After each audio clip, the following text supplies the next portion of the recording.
Why this story matters in a world often dominated by negative headlines, stories like this remind us that meaningful progress is happening every day. Quick summary: this story highlights recent developments related to this day in history, showing how constructive action can lead to meaningful results.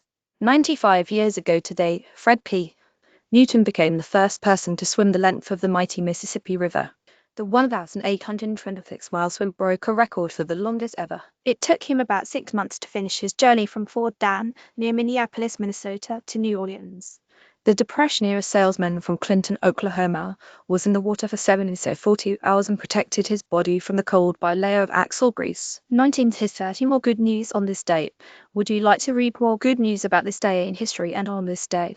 Comedic actress Mary Tyler Moore was born in Brooklyn, New York, 1967. Gender discrimination was outlawed in the UK under the Sex Discrimination and Equal Pay Act, which guaranteed a woman's right to equal pay and status in the workplace and in society by making it illegal to discriminate against women in work, education, and training. 1965. Guatemala and leaders of the National Revolutionary Union signed a peace accord ending a 36-year civil war. 1962. The New England Patriots became the first NFL team in 30 years to finish the regular season undefeated, winning 7 games in a row. 2016. The first gay couples were married by the state of Maine after 50% of voters in November supported the initiative. Photo: Stephen Bridges and Michael Snell were the first couple married in Portland at midnight. 12 years ago today, Fred Astaire and Ginger Rogers appeared in their first production together when Flying Down to Rio debuted in theaters in New York City. The famous dancing pair would make 9 further film appearances on the silver screen side by side, totaling 33 different dancing numbers.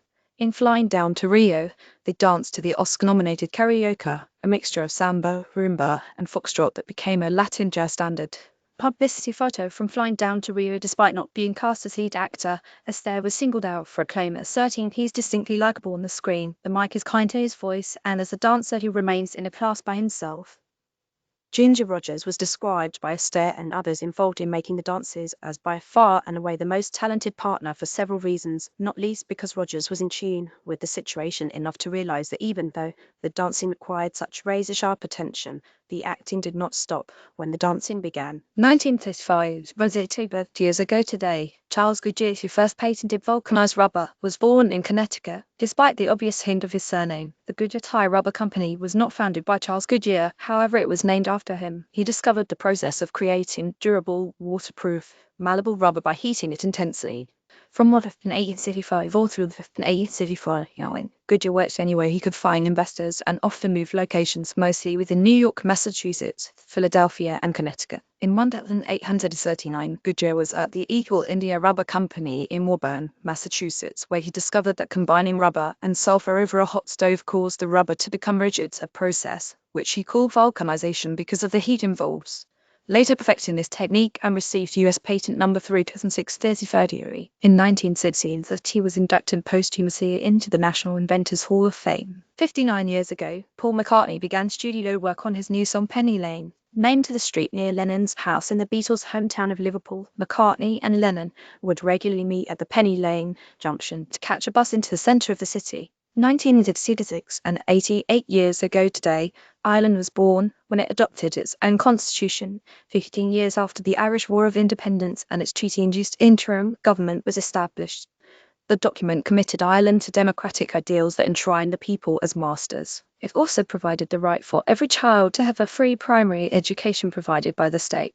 1975, 36 years ago today, Václav Havel, a writer and former dissident, became president of Czechoslovakia, the first non-communist leader in more than 4 decades. Tapestry emblazoned with Havel Forever unveiled in Prague in 2014 to celebrate the revolution's 25th anniversary by David Sedlak.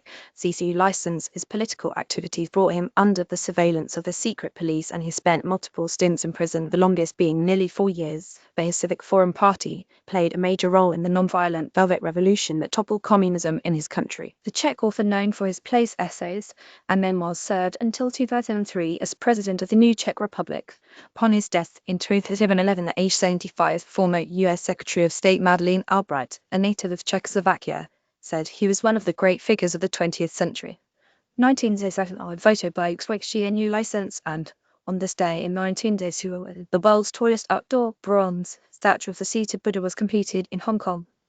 Located near Po Lin Monastery and symbolizing the harmonious relationship between man and nature, the Chantan Buddha is a major center of Buddhism and a popular tourist attraction in Hong Kong. The 112-foot tall statue 34 m took 3 years to complete and was finished on the 29th, the day the Chinese recognize as the day of the Buddha's enlightenment. See how big it looks in a video below. Article goodheadlines.org curates positive and solution-focused stories from trusted sources around the world.